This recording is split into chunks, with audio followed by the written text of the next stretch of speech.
We are back today with episode 7, Integration of Emerging Technologies. Hey Jazz, welcome back. Hi there. How are you? Glad to be back. Doing great. Okay, so let's dive in today. We're going to talk about digital transformation towards the maturity roadmap and integration of emerging technology is going to be our focus area around those four pillars we always discuss: environmental, cost, operational efficiency, and customer experience. Okay. So let's discuss how do technologies like AI and IoT contribute to environmental sustainability. And AI and IoT. I mean, is AI still emerging? It's been a year and a half. Maybe like ChatGPT was announced and it has really moved the whole world. So I believe it's already very mature. Of course, it has a long way to go, but it has already changed the world, how we work, how we see the technology, and how we use the technology and be more productive than ever. So, of course, in the back end, the processes and the computing power it uses, that's huge. It's very power hungry. But talking about specifically like how it contributes to sustainability, of course it does, because if it uses the power, if it uses the compute energy, but still on the other side, it helps a lot to improve on efficiency, to influence the outcome, and to reduce overall efforts on the business. So what I say, power grids and IoT sensors with AI are highly capable to customize and optimize power usage and help reduce waste and reduce emissions.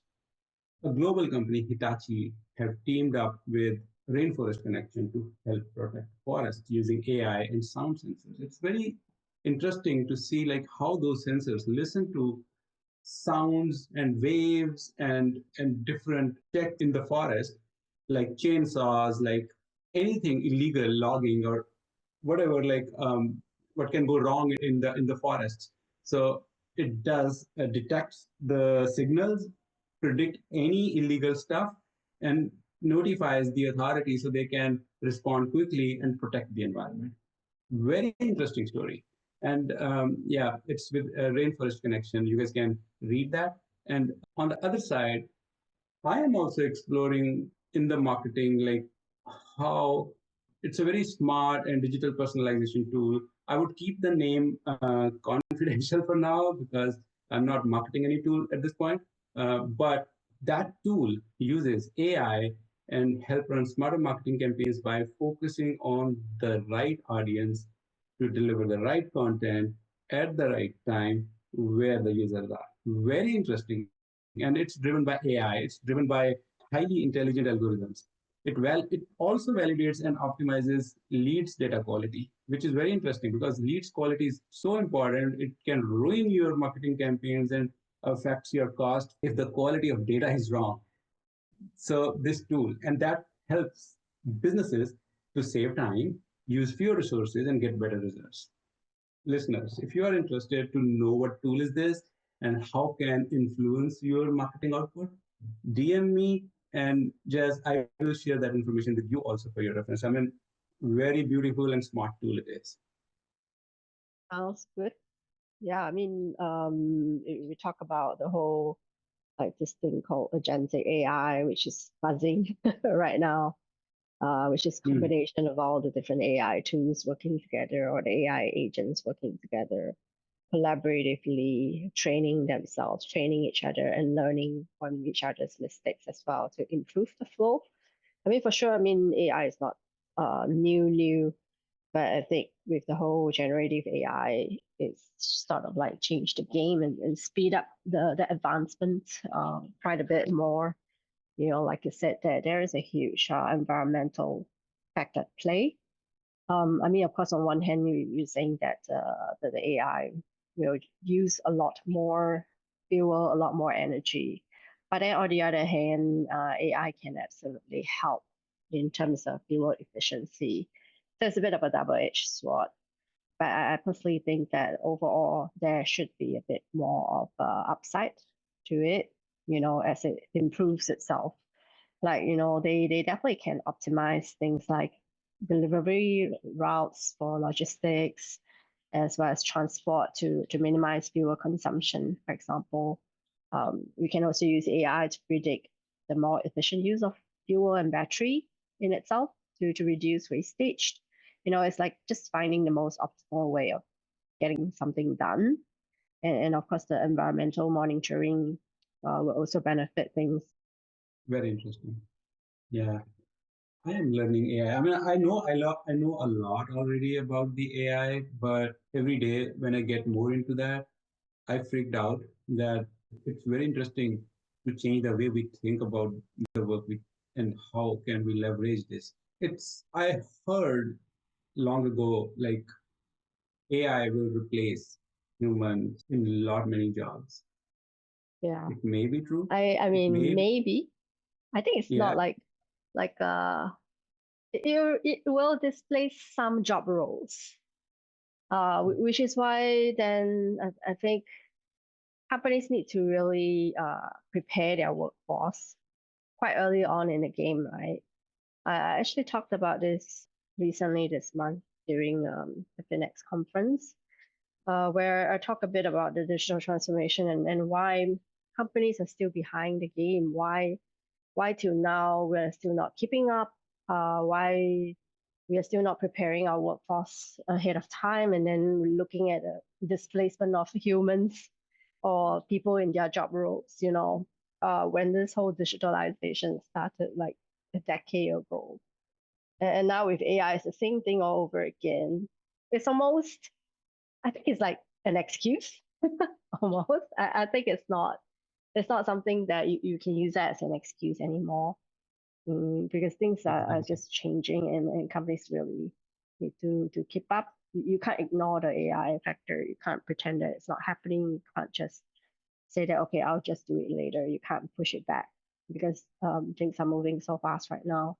So companies need to bring their workforce, try to see if how they can use it in a safe and secure environment instead of just pretending to be an ostrich in the sand, and stopping your employees from experimenting with it, but give them an environment, a sandbox to experiment with it in a safe and secure way without leaking out Hmm. your confidential data.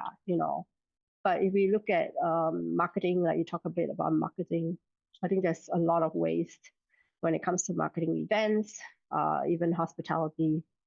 There is so much food wastage when we talk about buffets and catering for events. If we use a smart combination of AI as well as data correctly, we should be able to better predict dropout rates for events and buffets at hotels and reduce so much food wastage, which will help the environment as well. And not to say like looking at the natural disasters and whether we can better predict based on what's in the air, the quality, even the nature of how the animals are behaving as a response or prediction to natural disasters.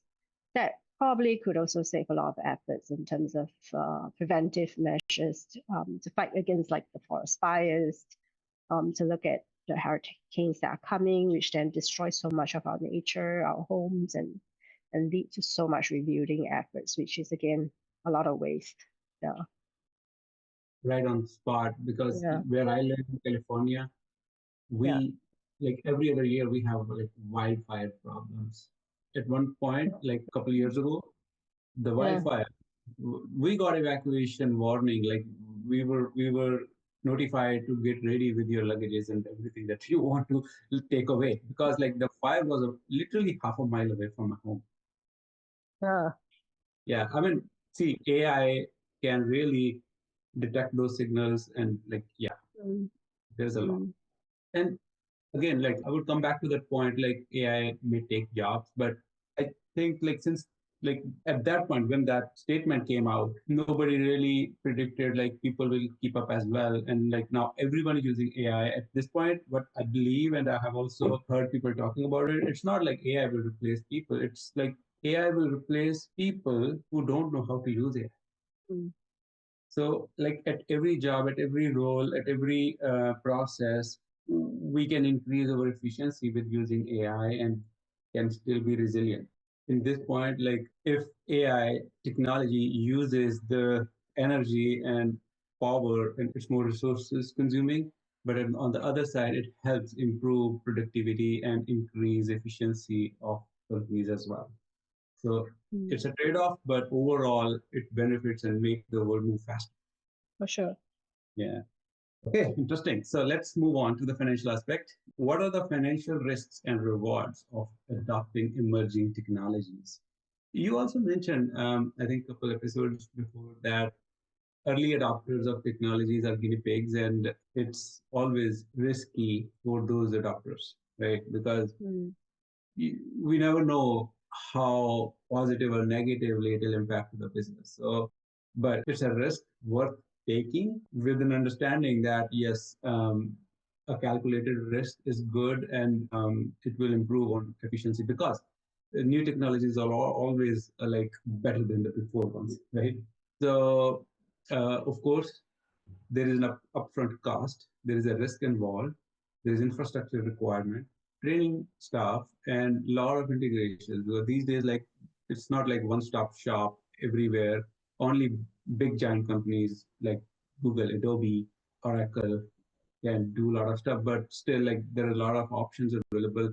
So there is an upfront cost and integrations effort required. So I would say it's not a risk, but it's an investment, early investment that businesses should or can do to scale. That's an option. But of course, since change is always tough, from that aspect, it brings in a little risk to adopt the new process. On the other side, at scale, it opens up windows for cyber attacks.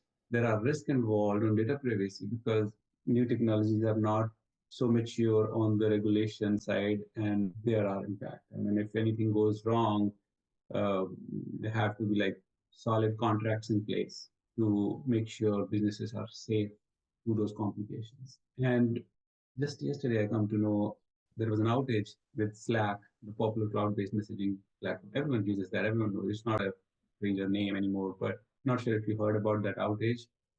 It stayed there for about 10 hours. A mm, lot of people, there was a lot of chaos on the internet yesterday. Yeah, sitting in the Bay Area, I was like more aware of this problem because people are literally talking about it. I mean, even I'm not very active on Slack, but I know my colleagues, my friends, like there are a lot of people use Slack and like it was all over the social media. So it impacts reputation and branding and reliability to the users level, to the business level. So mm, all these risks.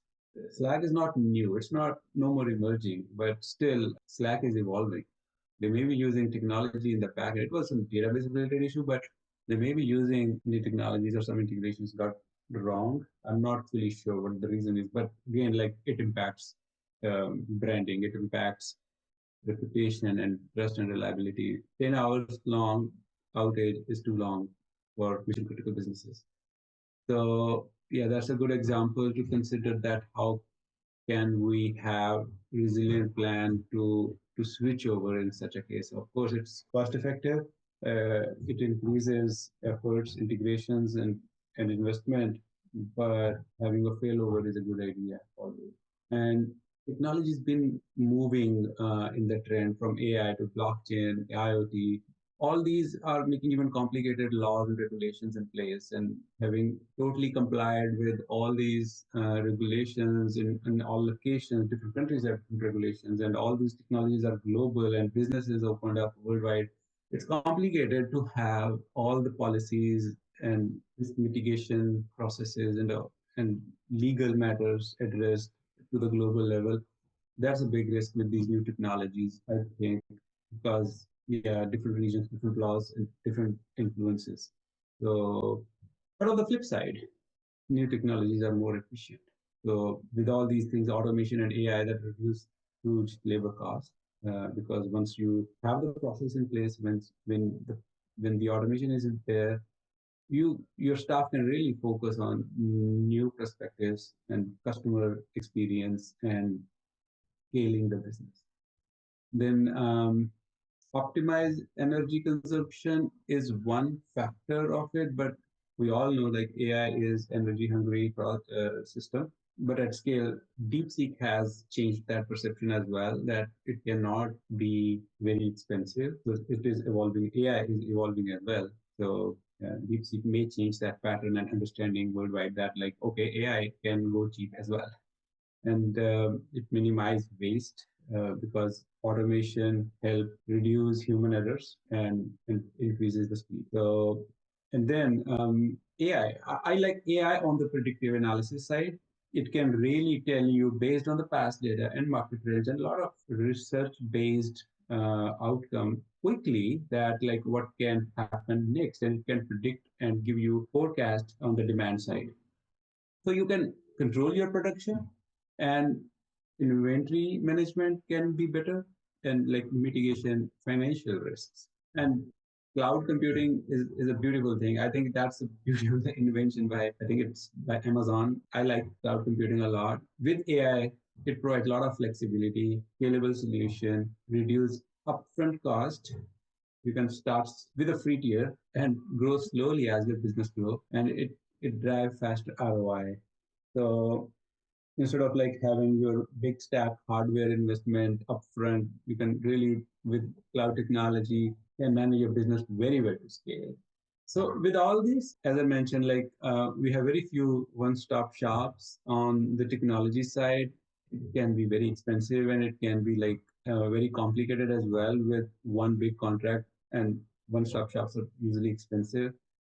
I like go a la carte because we can manage the best of the best options in the market to create our tech stack. But it comes with a lot of efforts on procurement side, a lot of integrations to do, and then again vendor management, cost management, financials, billing, subscriptions, and then but it does give peace in the large ecosystem because if we don't like something, we can easily switch that instead of like relying on one vendor, one big vendor, and then keep waiting on their feature enhancement and keep chasing on the bug fixes and all that. Like I've been through those challenges with big vendors. So I like a la carte the more because I like having options in front of me. So it gives me flexibility. But yeah, but there are definitely pros and cons on all these options. These are preferences and how you are comfortable managing your business inside of it. Yes, emerging technologies are very nice, very beautiful, and there are a lot of new ideas coming up. Yeah, totally. I mean, I think it's almost like every day you see some sort of new tool popping up now. Probably it's a matter of time before we also see like consolidation of the smaller players by a few of the major players, because it can be quite expensive as well for them to keep maintaining their own software down the road. Because you did mention like DeepSeek, it caught everybody kind of off guard just when they thought that they have seen the best of the Gen AI tools, right? But of course, I read some news that they are not entirely honest as well in terms of the truth on their cost of development. Although I do think their algorithm and the way they make their decision, the decisioning flow is actually pretty impressive, and they're actually quite transparent about how they arrive at the decision, which is what I think most of the AI tools currently lack, that kind of transparency, which people are gradually appreciating.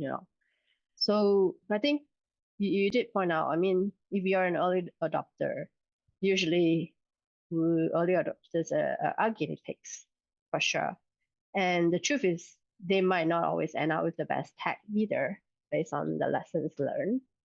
But it's better late than never, really, from a tech and data perspective. Even if you're not, quite ready, but at least, it's good to get onto the bandwagon before it's too late. And there's definitely more reward than risk in the long term.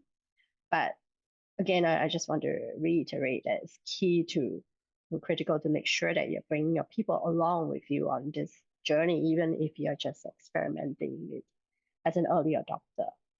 Or if you really are very risk averse, you just have to look at all the tools that you're using right now.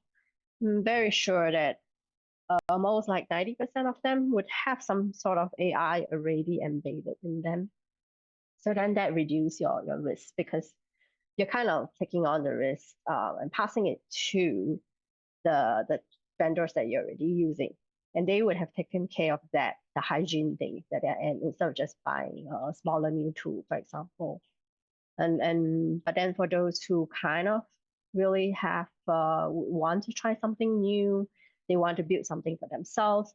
Actually, a lot of the major cloud players are already offering support and sort of like a secure environment, a playground or a sandbox, whatever you want to call it, for companies to test their proof of concepts with the AI solutions providers.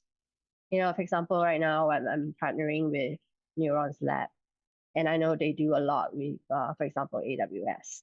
And they fund a lot of the proof of concept for companies to experiment up to a certain period using some of their data before they are finally ready to launch something. So because they know that companies want to experiment but might not have the funding, especially if you're a startup or some, and you're not quite sure whether you have enough budget or runway to go with it. Because that said, I think companies should keep an open mind. And what's important is also to make sure that you have a lot of diversity in your team that can look at different scenarios differently. Like for example, cybersecurity risk scenarios, cyber attacks. I think diversity is key so that we don't end up being blindsided by things if we all end up seeing things the same way. And make sure that you're asking the right questions when you're working with whatever emerging technology. There's always that hygiene thing that you need to do, like the vendor criteria, the evaluation criteria. How do they fit in from your risk and compliance perspective?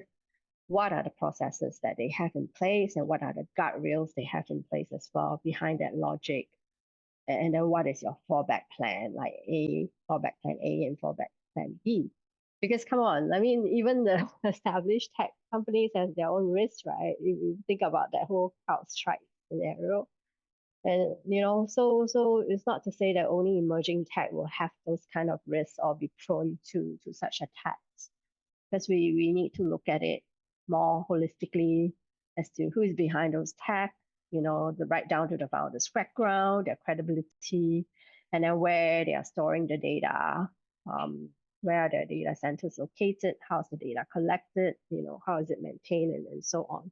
So all these hygiene things should already be there, regardless of whether you're using an emerging tech or old tech. So yeah, I think we kind of need to be objective about it.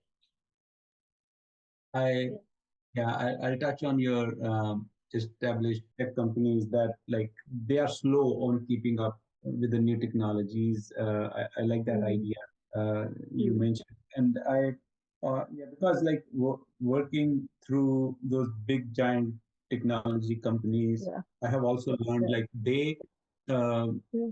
the decision making process is super slow, and screening vendors, onboarding vendors, implementation, and rollout takes like months. I would rather say like simple integration to rollout takes more than a year. So, and by the time technology changes, because like there's so much innovation going on, like every 3 months there are like very nice and fancy tools keep launching. And an example I heard from one of those companies leader was like big ships take time to turn. That's not really how they can survive, right? Big companies are at risk because of their slow processes. Um, Yeah.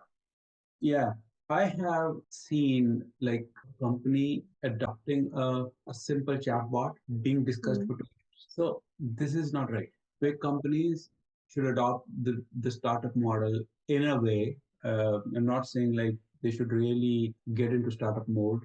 Startup mode needs startup mode because of like they're small, they are aggressive, they have to compete. Like, but like, big companies have big responsibilities because of the big customers, big revenue model, big investments in like investors board and everything, right? So, but still, at a lower level, at a team's level, culture can be adopted in a startup fashion, to be more agile, to be more outcome driven, to be more productive, and to speed up the go to market process. So, yeah, that's where, and it's cost effective also in a way, because like if it takes a year to roll out some integration, huge investment, it takes so much money for the year to spend to that launch, that can cut down to 3 months, 4 months, 5 months, whatever the time reduction can be. That is a save a lot of money, right? But again, like yes, things are changing now with AI and all those new technologies and new companies, new vendors. A lot of things are changing on the cost effective side. Great points. So okay, let's move on next. Operational efficiency. In what ways can new technologies automate and enhance operations? As I mentioned, I was talking about AI will take jobs, and it is yes and no. We agree on that. I still feel like not all jobs are replaceable. Not many jobs are replaceable as long as those jobs adopt AI. In my personal routine, I am a big generative AI user. My tax advisor, my professional mentor, my researcher, my assistant, my critic, my content creator, my strategist advisor. I mean, I all of this is in generative AI. I mean, like all of these folks, I would say, are in my computer. So I talk to them, I get ideas, I define and refine my content, and I plan a lot of stuff with these guys within computer. So in a way, like I have one subscription, I have one salary pay line to all these guys, and that's very fixed and little. If I hire all these people in real world, it's gonna be very expensive, and it may not be as efficient as like one subscription. So, and there are more. These are not just the only roles I named that I'm using AI for, but there are even more I am doing using AI. So it increases my efficiency.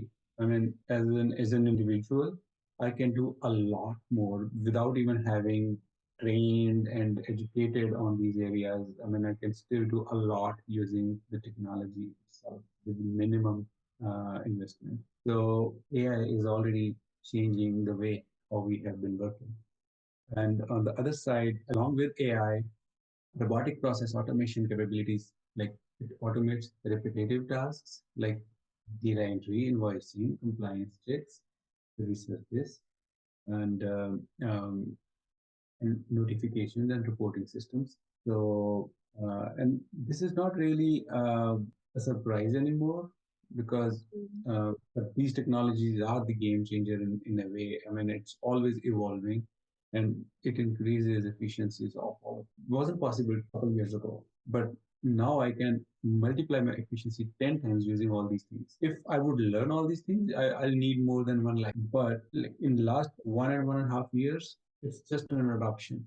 So I think it, and I know that I'm not as fast learner as others are. I have seen people like have done magic and miracles using this new technology within a year or so. So one thing I really admire because coming from marketing, coming from B2B market, I have seen this challenge across the board that like all these big companies or big industries have a lot of content sitting there and we don't even know. We used to, not anymore using this new technology, but historically we were not as efficient to use all that content that was sitting in our data, that was sitting in our analytics tools and systems, uh, and we had to use tags and metadata manually to index all that content and have hard-coded logics to use that data in different stages of the customer journey cycle. Recently, for last few years, smart tagging have come in place in the market, which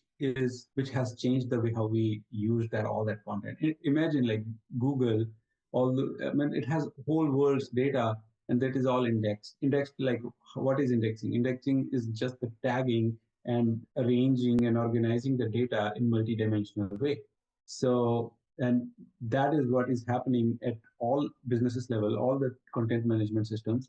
That dynamic and smart tagging is in place. How users are interacting with your content is how your systems are also learning to tag those contents for the future. Okay, so it can be more efficient, it can be more productive and route users to lead gen path. Okay, maximize outcome from that. So I'm a big fan of this smart tagging because it is a lifesaver. It has been a lifesaver for us.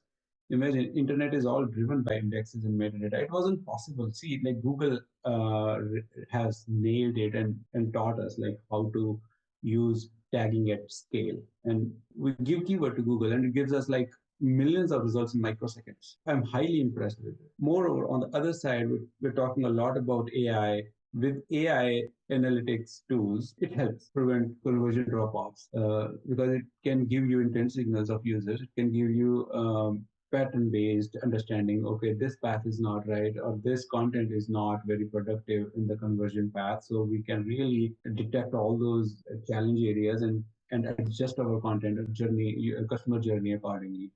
Analytics tools also help reduce churn and helping us make go-to-market more optimized and acquire customers more efficiently. So data is not good enough itself unless we know how to use it. And these analytics tools today, talking to listeners, if you want to know the names of such analytics tools, DM me and I'll share details and I can also share how to use those analytics tools to your benefit. But these tools are really very helpful to give you insights, not just metrics, not just graphs and trends, but also can give you insights of like what's been working well versus not, so you can make your business decisions more efficiently. Mm, yeah. I think it's all about like really efficiency and effectiveness, using it in the right way, not to say totally replace your need for critical or original thinking. Because when I first started like my own business as well, because being a startup, I appreciate having access to these tools. Especially like now we have all this low code or no code web building platforms. Um, we can actually build our own websites very easily. It helps startups and businesses which are cash or time strapped to do that very easily without, the convoluted, what we call that, the HTML coding, the JavaScript knowledge of the past, right? And also, I tend to use that as well to kind of inspire some of the, if I have a mental block, a creative block, a writer's block, I use that to inspire me in terms of the research as well as the topics. And but then it doesn't, replace my originality in that sense. I use that to help refine some of the points that I want to make. And when it comes to like design, I think it helps with storyboarding. We can use that to make minor corrections off the back of a key visual that's done by a designer. But that said, I don't think having access to all these AI tools, be a design tool or a writing tool, will make somebody like a professional designer or a professional writer in that sense. So I think it's key for especially our younger generation, next generation, to understand the difference, and still respect original thinking and critical thinking. Yeah. Then for companies, right, clients that we have been working with a lot, what's coming up is really, like you pointed out, they have so much data, and there's a lot of knowledge sitting around in different pockets and different platforms. And they find that knowledge retention and getting that consolidated knowledge is very hard for them, especially those that are serving clients on the fly or having to deal with clients calling in. So then a lot of them really, they use Gen AI right now to help with deep searching across of their knowledge silos, so that they don't waste so much time trying to find the right answer for the clients. It will also help the customer experience improvement.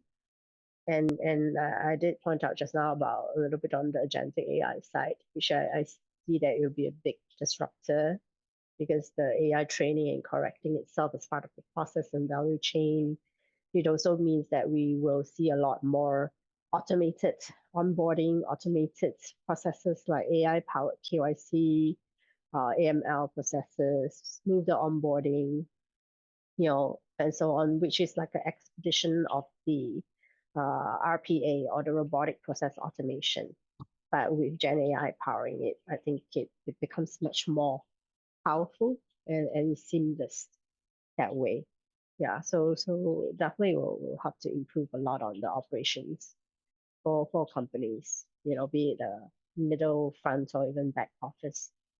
I think that is the real impact that we can expect. I don't mean Yeah. to put you on spot, Jazz, but do you wanna let me know more about agentic AI? Never heard of this before. Maybe I'm a little outdated. I'm surprised you haven't heard of it yet. Yeah, so basically they're talking about AI agent flow, bringing together different AI agents or LLMs. It can be multi-cloud, it can be multi-LLMs working together on different applications, and then connecting them just as we connect data silos. The agents are connecting with another agent and almost like communicating with each other based on the logic that you want to define to see how, for example, let's say onboarding, pre-onboarding is one process. And then after the onboarding, there is the checking, and that might be one process. And then post onboarding is another process. Now with agentic AI, you can connect all three together to happen concurrently so that there's no breaks in between. Because usually right now, if they are all sitting on different applications, they won't really talk to each other as well. But with the agentic AI, it's possible to stitch all this better together. So we are talking about stitching processes together, stitching journeys together, stitching experiences together. So that I think is Very quite a good. game changer. Yeah. I'll research about it tomorrow. The next topic to learn. Yeah, yeah. Thanks for sharing that. Okay. So let's move over to customer experience. How do cutting edge technologies improve customer engagement and satisfaction? Of course it does. Um, as we all know, like new technologies are typically better than the previous ones. It solves some of the additional problems that's been already there. So we talk a lot about chatbots as a tool, but it's it's popular as well, and it's worth talking about it because whenever you have a question to any business, you go to their website, and if they have a chatbot, you would prefer to talk to it so that like you get your answer. So, and if your chatbots are very well efficient, and this way, you as a customer can get your queries answered instantly. Chatbots can help reduce the time, so your performance improves on the turnaround time resolution, right? And then it also helps reduce labor costs because they are technology driven. So it only takes customer to human support when it's really necessary, and or like it doesn't have a resolution itself. So technology really can help solve a lot of problems. And we talked about an example, like I think in the previous episode, that like a company was able to reduce their ticket resolution time by 85% just by introducing new technologies and have their technology driven processes rather than highly dependent on the manpower. So that's really magical. And such technologies can also help customers for better engagement. New technologies, AI, with the blend of integrated customer analysis systems, can rather go beyond just technology and historical data training. Can also sense emotional element of customer interaction, and they can really better engage. Coming from the marketing side, I'll talk about some tools which I have used and I'm aware of, like Sixth Sense, DNB Hoovers, Zoom Info, and there are more. And the list is long. You can always DM me to know more and like their comparison and capabilities. because some tools have different efficiencies than others. But again, like all these use AI algorithms to always tracking internet interactions of the companies in their network. So what does that mean to customers who are in the B2B space? And they want to, customers as in like businesses who want to cater their customers in a better way to improve on their conversion and business development. So by using these tools in their tech stack, businesses can really understand the customers' intent signals, which is very important because if a visitor coming to your website and you know what this person has been researching on the internet and what that person or business needs that you can offer, and because they have already seen you as their potential vendor, so they are coming to your website to research, and you, if you know that they are also researching and you know their intent signal, your personalized digital experience can really target on the spot and hold their hand and get converted right on the spot. So these tools are very nice and beautiful with very rich data with high quality and very highly.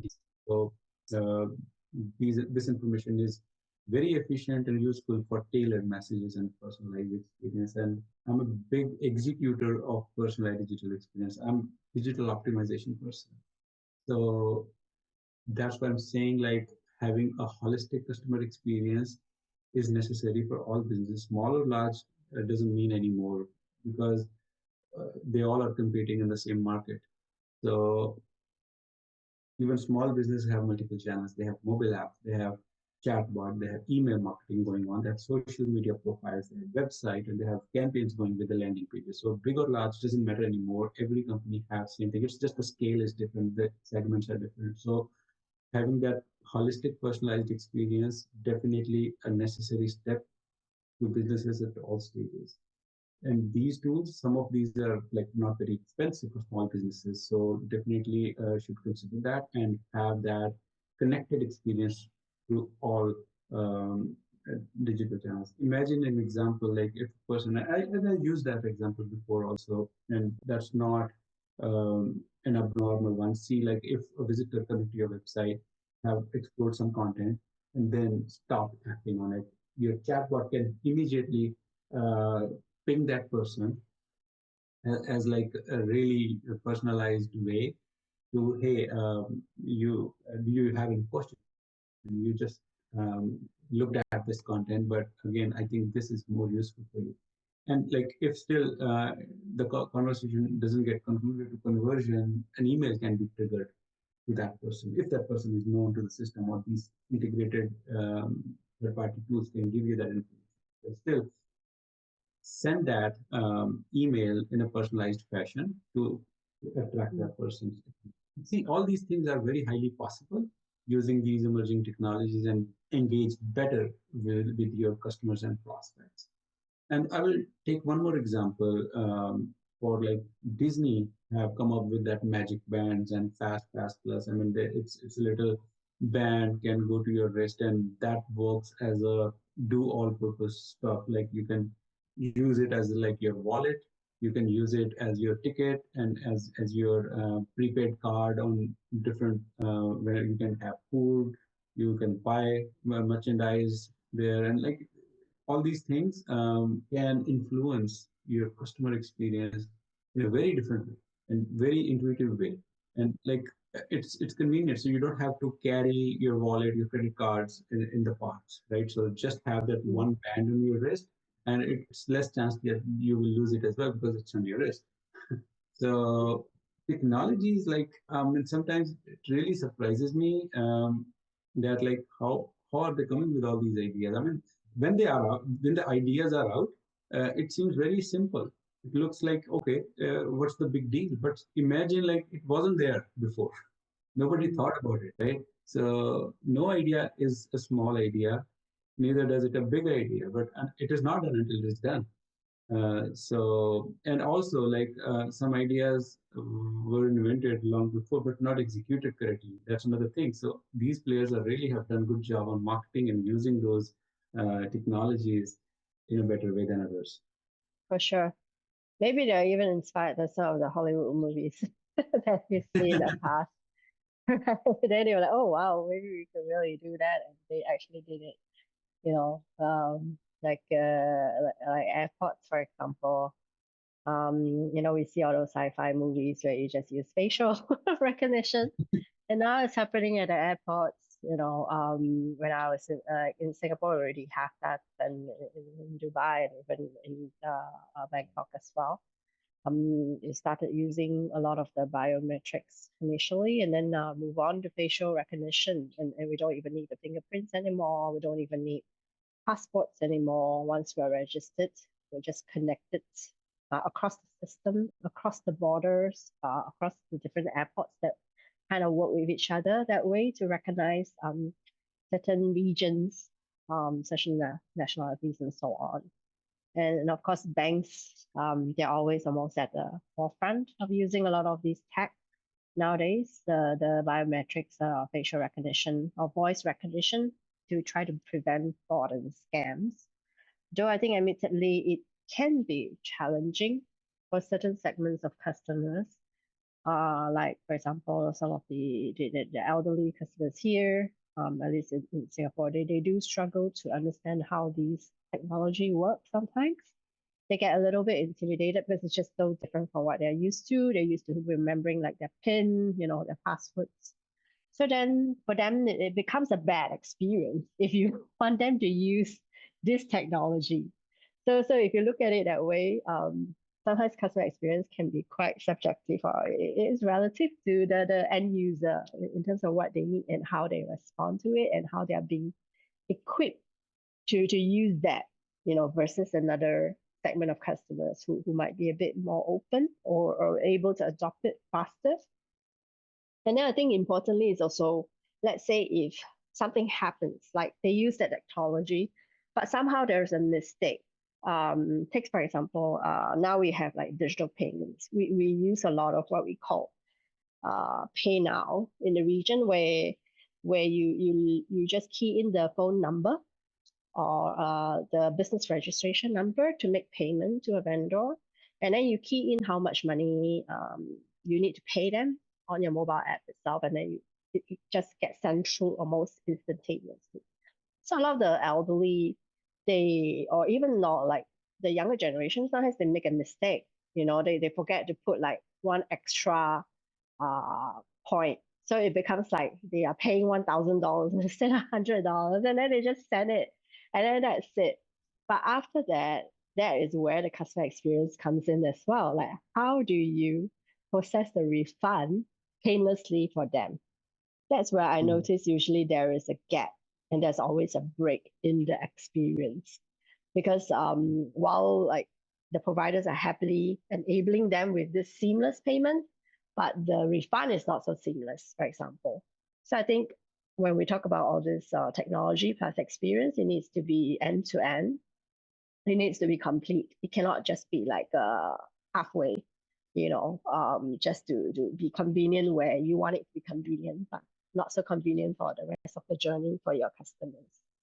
Yeah. So and then likewise, I think for you brought up a good point about how personalized messages, these are so meaningful, especially for how retail brands, want to connect with customers, with automated nudges, with reminders, with free things. And then if they can combine that with social listening, just to understand the broader trends, they can curate even more personalized messages. And then but then you have to go further as well to bring this offline, like the same experience offline, in terms of remembering their preference in an offline environment. Like if they visit your store, would your people who are helping you at the store, who are serving them, also remember what they like, what they prefer, and then equip them as well to help them with this, maybe even if it's like a simple iPad, so that they know that, oh, this is the customer coming in, this is a list of their preference, what they have always bought from other stores, the colors, all the way to the kind of coffee or tea they like to drink. It needs to be seamless, online, offline, and then needs to be consistent. And then of course to support your people with the right training so that they are kind of like friendly and customer centric in their approach. Otherwise, you find that there is a gap and there's inconsistency in how you're being treated, and people don't like that. Yeah. Right. Yeah. Yeah. That reminds me, 3 hours of the customer experience. Mm, Yeah, I was watching a YouTube video long ago. Customer experience should be reliable, mm, relevant. It resonates, seamless, consistent, and authentic. mm, Uh, mm. those Yeah, are exactly 3 hours in different words. Yeah, for sure. nice. Good conversation, Jazz. Thank you for your ideas. It's really wonderful to have you talking about different topics of the digital maturity. It's pleasure to share the knowledge with you and have your insights as well. Oh, not at all. The pressure is mine. The pleasure and the pressure. All right, and we'll come back with our next topic soon. Thank you very much. Yes. Thank you. Thanks, Steph.